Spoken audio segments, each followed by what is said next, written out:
Sí. Bueno, tal vez si me pueden acompañar en oración, vamos a iniciar de esa manera. Dios Padre nuestro que estás en el cielo, venimos ante ti, Señor, en esta mañana y te damos gracias, Señor. Gracias por este nuevo día que nos das, Padre. Gracias porque sabemos que tú nos estás ayudando y dirigiendo en todo tiempo, Padre Santo.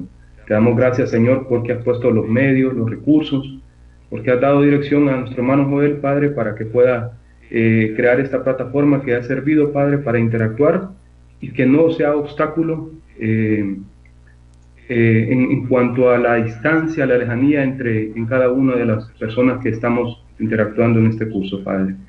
Damos gracias, Padre, porque sabemos de que tú tienes propósito, Señor, con el que podamos estar conociendo más de ti y desarrollando cada uno de los enseñanzas que nos estás poniendo, Padre, por delante. Padre Santo, Padre bueno, te pedimos, Padre, que cada una de las cosas que se hablen esta mañana, Padre, sea para tu gloria, para tu honra, que toda la alabanza, Padre, sea para ti en todo tiempo, Señor. Te pedimos que cada una de las palabras puedan tener tu dirección, Padre, y sean dadas de acuerdo a tu voluntad, Señor. Gracias por todo, Señor. Te pedimos que tu presencia nos acompañe en todo tiempo. Toda honra, gloria sea para ti, Padre. En bendito nombre de Cristo Jesús. Amén. Amén. Amén. Amén. Amén. Bueno, básicamente, pues, es en la sección 5A y 5B. Habla de los libros de historia y nos da, pues, de entrada la guía de que en la Biblia están definidos 12 de ellos. Sabemos que en la lección 4 se tocaron los libros de la ley, y que son conocidos como el Pentateuco, y ahora pues ya nos está orientando la guía del libro al desarrollo de los libros de historia, como lo mencionaba. Estos libros nos cuentan cómo el pueblo de Israel heredó la tierra de Canaán siglos antes. Dios ya le había prometido ello a Abraham, y lo recordamos en Génesis 17, que le mencionaba: te daré a ti y a tu descendencia después de ti la tierra en que moras, toda la tierra de Canaán, por heredad perpetua. Y el libro, pues, en su parte introductoria nos afirma eso, y igual nos lleva al planteamiento de una consulta. Dice que por qué los israelitas pudieron tomar posesión de la tierra de Canaán. Y pues se plantean algunas opciones, como que sería porque la tierra de Canaán estaba deshabitada, lo que sabemos que no fue así. Otra opción es en relación a que si era por la fuerza o por la capacidad de los soldados o guerreros israelitas. Y más adelante, pues, el libro de Josué nos habla de que ellos entraron con una cantidad de alrededor de 40,000 soldados. Nos da esas opciones y a la vez nos da la certeza de que la guía y la presencia de Dios siempre estuvo con ellos. Entonces nos lleva a concluir que fue porque Dios cumplió su promesa en darle al pueblo de Israel lo que les había prometido en heredad, es la tierra de Canaán. Y básicamente, pues, vamos a tocar en esta sección el desarrollo de 3 libros de historia, que es el libro de Josué, el libro de Jueces y el libro de Ruth. En el primer libro, en el de Josué, nos lleva, pues, a recordar que es una generación del pueblo de Israel que es diferente a la que 40 años antes había recibido reporte, había dado reporte, y a la vez, pues, estado en la situación, en Cades Barnea, de tomar una decisión si avanzar en fe. ¿Qué fue lo que sucedió? Ellos dieron reporte, mandaron cada uno, un espía de cada una de las tribus, y dieron reporte de que lo que miraban era una tierra en la cual fluía leche y miel, una tierra abundante en fruto, una tierra en el cual, pues, ellos la miraban, a sus ojos la miraban agradable. Pero igual muchos de los espías dieron reporte de que era una tierra que tenía ciudades fortificadas, igualmente que tenía a pobladores que los miraban como gigantes. Entonces eso los llevó a quejas ante Moisés e incluso a echarse para atrás y no dar el siguiente paso en fe, que era el poder seguir creyendo en las fuerzas de su Dios, de nuestro Dios, de Jehová, Dios de los ejércitos. Y básicamente eso los llevó pues a que Dios en su enojo pues básicamente les dijo que esa generación no iba a poder ver la tierra prometida. Entonces el libro de Josué nos lleva a ver una nueva generación de Israel que cruzó el río Jordán en fe en Dios, sus batallas, la fe en allí, la presencia de Dios con ellos, que siempre estuvo. Entonces es una historia muy, muy agradable, una enseñanza de poder actuar en fe. Y miramos en el caso de Josué, propiamente, él ya la responsabilidad de poder ser y tomar el liderazgo para guiar a este pueblo de Israel. Sabemos de que él había sido fiel servidor de Moisés, pero ahora estaba llamado a tomar una responsabilidad para poder llevar al pueblo en batalla contra diferentes enemigos, diferentes pueblos, diferentes naciones. Ahora bien, en la parte 5, para los que estamos siguiendo lo que es la lección, en la parte 5, miramos básicamente eso, ¿verdad? Cómo había sido llamado Josué, pero igual que en este caso, pues, necesitaba él toda la fuerza, toda la guía, todo el consuelo de parte de Dios, y en este caso todo el aliento. Y miramos cómo Dios le manda un pasaje en el cual pues le da mandamientos y promesas, de Josué 1, del 5 al 9, y en ese pasaje pues miramos cómo él le da la certeza de que él va a estar con él, así como estuvo con Moisés, que él va a estar con él, y le dice que nadie te podrá hacer frente, que yo estaré contigo, dice, no te dejaré ni te desampararé. Y eso pues fue algo que para Josué le dio la convicción de seguir, le dio la seguridad que Dios estaba con él. Igualmente miramos en ese pasaje que le da la promesa de que lo acompañará a donde quiera que él vaya. Entonces es un pasaje que nos deja enseñanza a poder tener y actuar conforme a lo que Dios nos pide. Dice, esfuérzate y sé valiente, y se repite 3 veces. Igualmente le dice en 2 veces de ese pasaje que él va a estar con él. Es así como con la ayuda de Dios podemos ver de que el paso del río Jordán fue un camino provisto en el cual ahí Josué se pudo elegir y asentar como un líder de Israel. Miramos cómo en esa enseñanza ellos pudieron recordar cómo se abrió el Mar Rojo en la generación de sus padres, y en este caso se estaban abriendo las aguas del Jordán para que ellos pudieran pasar, y fue algo milagroso y en el cual pues el pueblo pudo ver ya cómo Dios estaba obrando en Josué. Igual el plan divino para derrumbar los muros de Jericó, una historia ampliamente conocida, y sabemos de que básicamente es algo en el cual humanamente se nos hace difícil creerlo. Podría ser, pero ya cuando nosotros sabemos de que nuestro Dios es todopoderoso, ya es algo que lo aceptamos fácilmente.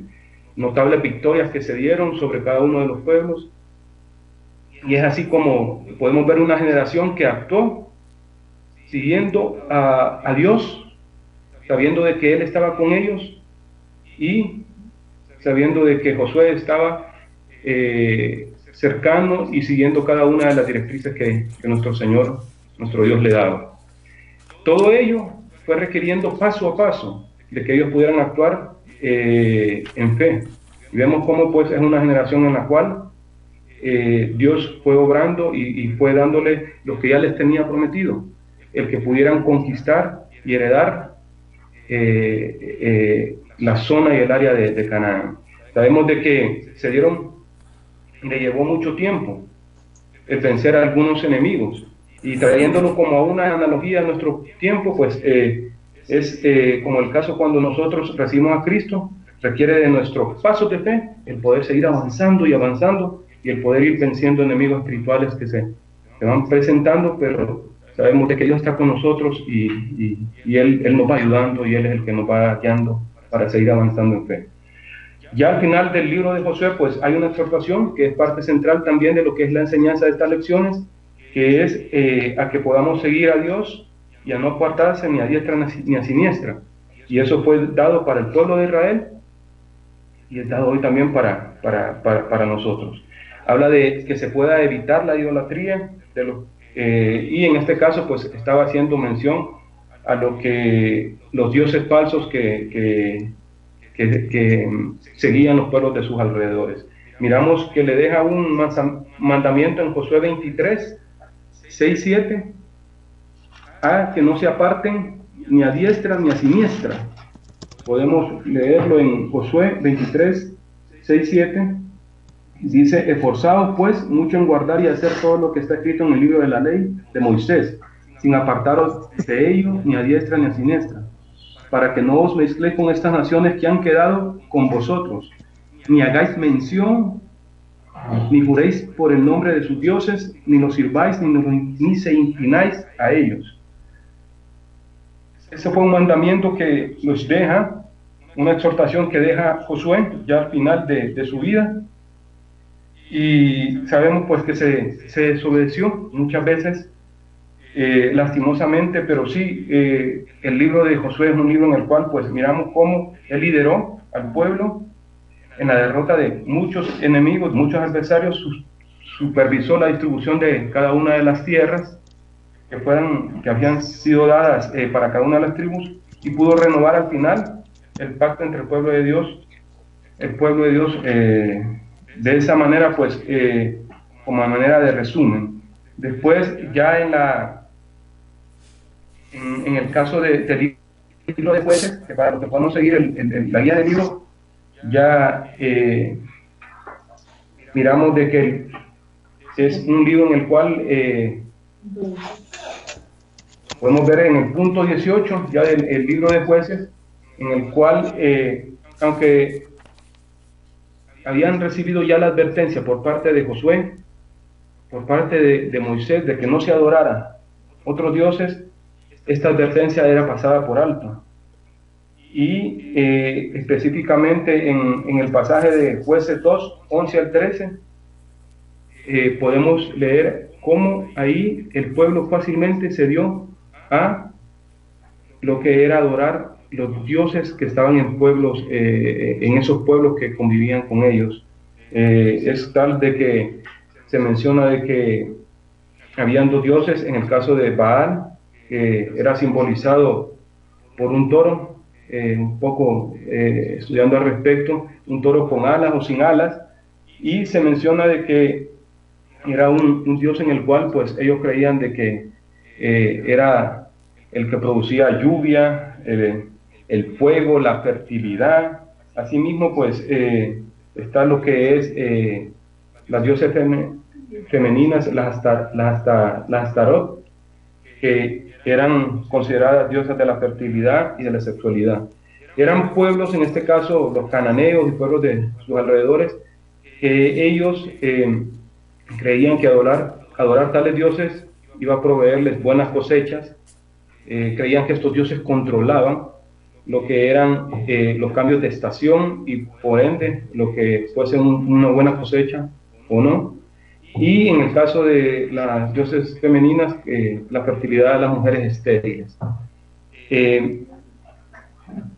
Ellos rendían culto, rendían fiestas a estos dioses, y pues básicamente ellos creían de que iban a obtener cantidad de hijos, buenos rebaños, buenas cosechas, y al mismo tiempo por medio de ese rendirle culto a ellos, pues se iban a alejar plagas, sequías y cada una de las cosas que ellos no querían obviamente que se les presentara. Ahí en el caso del punto 19 hay una pregunta que va a ir orientada a discusión grupal, a discusión en la peña, como lo dice el libro, que es cómo esto puede darse en nuestra sociedad en la actualidad. Lo vamos a dejar para el tiempo de discusión grupal. Ya en la parte final, en el punto 20, podemos ver de que nos pregunta qué hizo Dios cuando el pueblo adoró a otros dioses. Y básicamente pues ahí podemos ver en Jueces 2, 14 al 15, de que Dios se enojó, se encendió su enojo y bueno, ya que la advertencia que se había dado con anticipación no había sido tomada en cuenta, él pues prácticamente estaba dejando pueblos en el cual no se iba a poder conquistar, que pudieran estos pueblos servir incluso como para probar a esta nueva generación de israelitas y básicamente fueron pueblos que ellos no pudieron despojar completamente y vencerlos. Fue parte de lo que sucedió a raíz de que el pueblo de Israel se tuvo la tendencia a poder adorar otros dioses. En el caso de esta situación, miramos de que el libro de Jueces nos muestra cómo viene ese castigo de parte de Dios para con ellos y a la vez pues también les provee la posibilidad de un perdón por medio del levantamiento de jueces. Fue algo que se dio en un periodo de 300 años y en el cual pues el pueblo reincidía en pecado, en adoración. Dios les mandaba aflicciones por medio de pueblos que los sometían a servidumbre. Ellos clamaban a Dios por perdón y Dios en su misericordia les brindaba pues la posibilidad de que se levantaran jueces y pudieran ser liberados de esa servidumbre. Pero eso se dio de manera en el cual se reincidía y se fue dando en un periodo de 300 años. El libro nos habla en el caso de Gedeón, un juez en el cual pues miramos como parte una importante, notorias, que él de entrada, cuando es llamado, él va y derriba el altar de Baal y las imágenes de acera que estaban en la casa de su padre. Él igualmente con su fuerza y valentía, él va y puede notar cómo le es reducido un ejército que inicialmente estaba compuesto de 32,000 hombres para poder luchar por la liberación del pueblo de Israel, a solamente 300 hombres. Y fue un paso en fe que él fue dando, sabiendo que Dios le iba guiando, qué iba a hacer. De tal manera de que él libera al pueblo de Israel y pues llega a juzgar a Israel por 40 años. Sí mismo habla de Sansón, una historia ampliamente conocida, y el libro de Jueces habla de otros como Otoniel, como Barak y como Sangar. O sea, habla de varios, en este caso pues que nos da la historia de eso, cómo el pecado de idolatría llevaba a que hubieran pueblos que los sometían y después como Dios en su misericordia levantaba jueces para su liberación. Y por último el libro de Ruth, que es una historia que se da en ese periodo de los jueces y comienza con una gran hambruna en la tierra, que puede ser producto de esa idolatría que estaba teniendo el pueblo de Israel. Lo importante de este libro, pues la fidelidad de Ruth a su suegra, a Noemí, y asimismo eso nos deja un modelo como una persona, en este caso no israelita, que ella era de la tribu de Moab, era moabita, cómo pueden llegar a incorporarse al pueblo de Dios, y todo mediante la fe en Dios. Es una historia que nos deja ese modelo y es dada en el Antiguo Testamento. En Ruth 1:16, Ruth afirma y le dice a su suegra Noemí, le dice: tu pueblo será mi pueblo y tu Dios mi Dios. Vemos en este libro igual como Ruth se llega a casar con con un pariente del esposo de Noemi, con Boz, y cómo de esta manera pues nace después Obed, que fue el padre de Isaí, el padre de David, y cómo igualmente llega a ser ella un antepasado de nuestro Señor Jesucristo. Son básicamente 3 libros en los cuales se nos da en el primero de ellos lo que es la fe de la nueva generación de Israel, nos lo deja como enseñanza, igualmente pues cómo también se fueron dando idolatrías a dioses falsos, y en el cual pues Dios tuvo que actuar, y en este caso pues también actuó como castigo, pero igual pues siempre fiel y siendo misericordioso con el pueblo de Israel. Básicamente esos son los primeros 3 libros, y no sé si hay alguna pregunta antes de entrar a un espacio de discusión. Bueno, tomaste mucho más de 20 minutos, comenzaste a las 7:15 y son las 7:36, ya tomaste más de 20 minutos en la exposición. Entonces es bueno que miremos y hagamos un recuento de la lección y que todos digamos cuál era el objetivo de esta lección.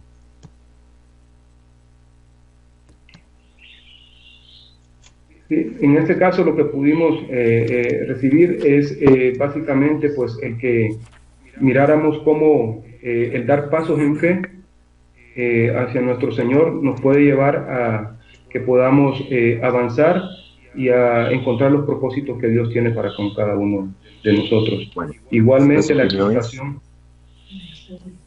Opiniones de otras personas. ¿Cuál era el objetivo de la lección de esta 5A? Era levantar un líder que mostrara al pueblo la dirección para donde Dios quería llevarlos, y también mostrar que era la dependencia total de Dios. Y después cuando vamos a ver en el libro de los jueces, también vemos que la forma en la adoración que existía en esos tiempos, que ahora también lo podemos ver con gentes que creen en los predicadores que hablan de milagros y todas las cosas. Y vemos también en lo de Ruth, cómo Dios, a través de una persona que cree, puede hacer que se case con un hombre que luego será, digamos, de donde sale el rey David y por ende el Señor Jesucristo. Ok. ¿Alguna otra opinión? Bien, yo analizando todo lo que dice en la lección, básicamente veo básicamente el análisis de la actitud humana, ¿no? Que es débil, es infiel y es supersticiosa, ¿no?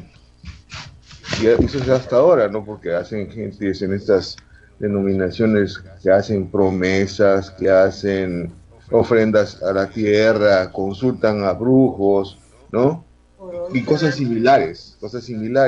Y como consecuencia, pues, traen enfermedades, dolor, desdicha, porque no están realmente obedeciendo a Dios, ¿no? Y el obedecer a Dios trae, pues, salvación. Ver sus promesas, ver lo que le sucedió a Ruth, ¿no? Ella siendo un prosélito, conoció a su suegra, conoció al Señor, y como consecuencia de ello es incluida dentro de la genealogía del rey David, y por consecuencia la genealogía de Jesús, ¿no? Siendo una extranjera. Bueno, muy bien. Bueno, eso está muy bien, esos comentarios. El objetivo de la lección también es decirnos que estos libros son libros de historia, ¿cierto? Libros en la lección 5A dice, son libros de historia. Nos dice cómo fue, quién dirigió a Israel, hasta dónde los dirigió, hasta dónde los llevó Josué. Y luego nos dice que ya estando en la tierra, y cómo se repartieron la tierra, donde estuvieron, qué pasó después de Josué, ¿no? Que tuvieron una época de jueces, que prácticamente la gente estaba libre, y la manera como Dios gobernaba la nación era a través de jueces, y cómo caían y cómo Dios los levantaba, cómo volvían a caer, Dios los levantaba, y en ese tiempo también se da la historia de Ruth.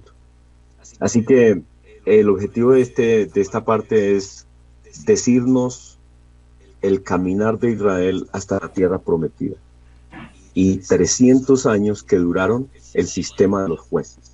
¿Duraron cuántos años? 300 años es lo que nos dice la lección, que duró el sistema de los jueces. Y cómo ellos experimentaron la idolatría y se mezclaron con estas ideas de otros dioses, las consecuencias de eso, los problemas que tuvieron. Básicamente, entonces, en esos 3 libros es la historia de Israel durante en total alrededor de 400 años de historia. Y luego sí, la lección 5e nos habla de los siguientes libros de historia. Nos está contando la historia del pueblo de Dios, ¿sí? Bueno, dejemos que Carlos nos diga un poquito de la siguiente lección, pero Carlitos, nos tienes que hacer un resumen muy cortico, porque que no vayan a ser 20 minutos, sino en unos 5 minutitos nos cuentes en resumen la lección 5e. Sí. Mis disculpas, pastor, y a todos. En realidad se me fue un poco el tiempo. En la lección 5b, pues es la continuación de los libros de historia y habla de 6 de ellos, desde 1 Samuel, 2 Samuel, 1 Reyes, 2 Reyes, 1 Crónica y 2 Crónica.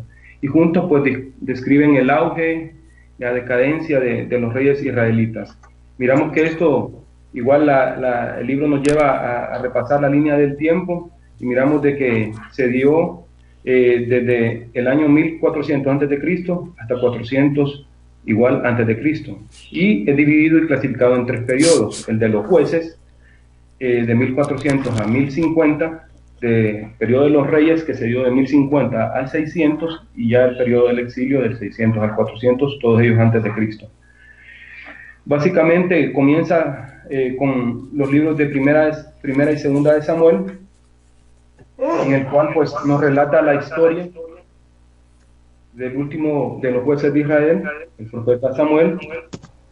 Recordamos, hijo de Elcana y de Ana, que fue dedicado desde antes de su nacimiento a poder servir al Señor, y fue enseñado por el sacerdote. Carlitos, ¿cuál es, digamos, y si todos contribuyen acá, cuál es la importancia qué relata el libro de Samuel? Exactamente, ¿cuál es el centro del libro de Samuel? Sí. Básicamente, el libro de Samuel nos habla de lo que continúa en cuanto a los periodos de los jueces, ¿verdad? Y cómo Samuel pudo ser parte importante en guiar una petición del mismo pueblo de poder tener rey como las otras naciones, y cómo él pues entonces el libro de Samuel nos relata el último juez de Israel. Es la historia de la transición entre el periodo de los jueces y el periodo de los reyes. ¿Sí? Entonces, para hacer un resumen, Samuel es el relato de la transición entre el sistema de jueces y el sistema de reyes. Muy bien, ¿cierto? Eso es, para hacer un resumen. ¿Y cuál es la importancia o cuál es el objetivo de Reyes, el libro de Reyes, o Primera y Segunda de Reyes? Que todos nos ayuden. A ver, ideas de los que hicieron la tarea.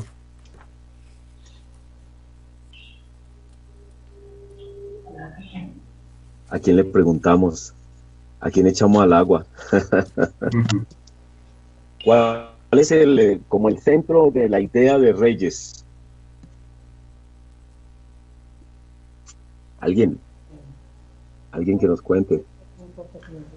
Bueno, ¿puede ser yo? Sí, claro, José, bien puede. Algo que puedo entender es que el periodo de los reyes eran personas que también tenían sus problemas, así como David confiaba plenamente en Dios, pero también tenía sus debilidades. Y a partir de ahí se puede decir que también todos los reyes tenían, se puede decir, una virtud, pero también tenían defectos. Y entonces sí, podríamos decirlo de ambos libros, podríamos decirlo de tanto de Primera de Reyes, Segunda de Reyes, como de Crónicas. Pero, ¿por qué Reyes y por qué Crónicas? La razón. Hola, buenos días. Sí, buenos días. Buenos días. ¿Puedo? Sí. ¿Aló? ¿Para mí? Sí. Di, Lilianita. Héctor, lo que describe esto es cómo ellos tuvieron un auge y también cómo tuvieron una decadencia. Muy bien, ahí la lección explica muy bien que el libro de los Reyes es la descripción histórica del establecimiento, el crecimiento de ese reino de Israel.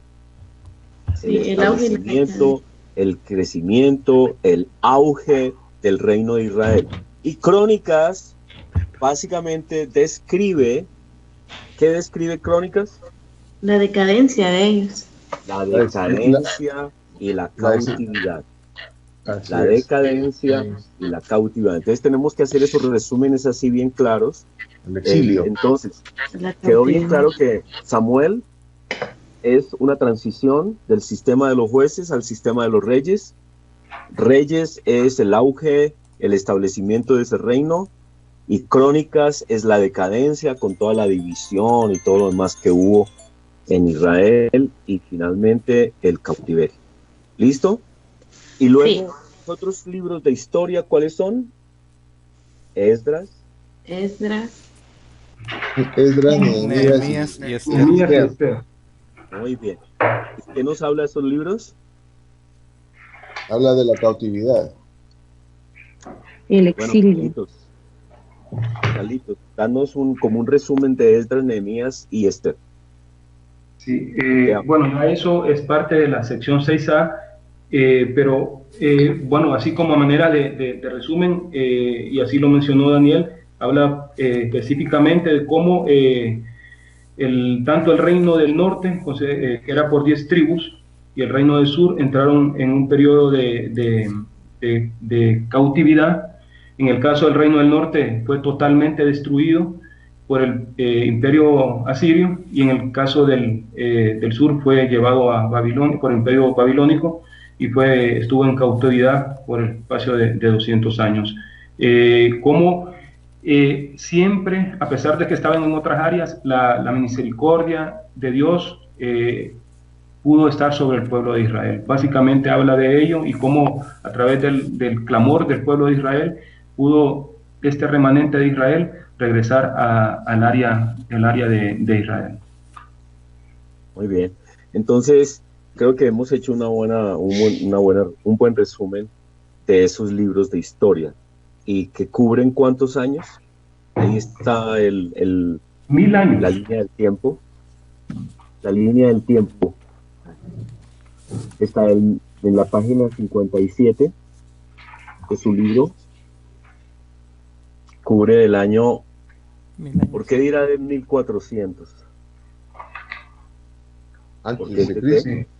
Sí, antes de Cristo. Porque es desde Josué, 1400 al 1050 son Josué, Jueces y Ruth. El periodo de los reyes es del 1050 al año 600. ¿Por qué al año 600?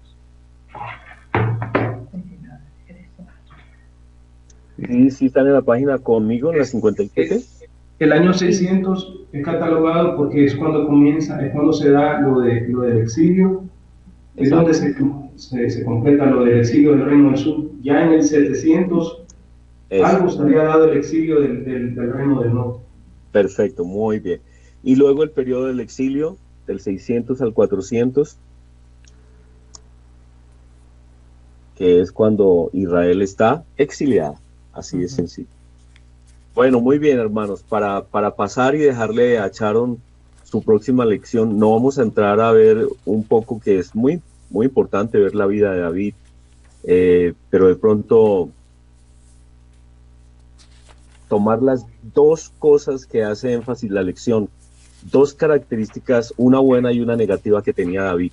Lo podemos resumir en palabras como lo dice el libro. Tenía la pregunta número 23. Una buena cualidad de David era...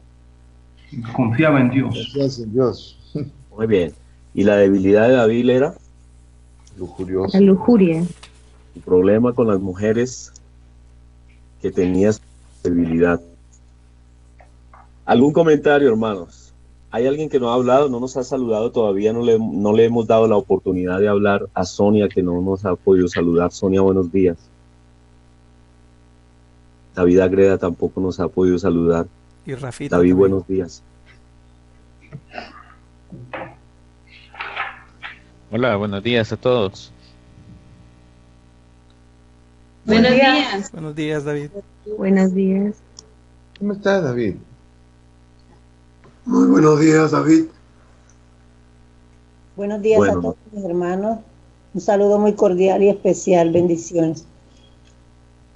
Bendiciones, Gracias, Sonia. hermana Sonia.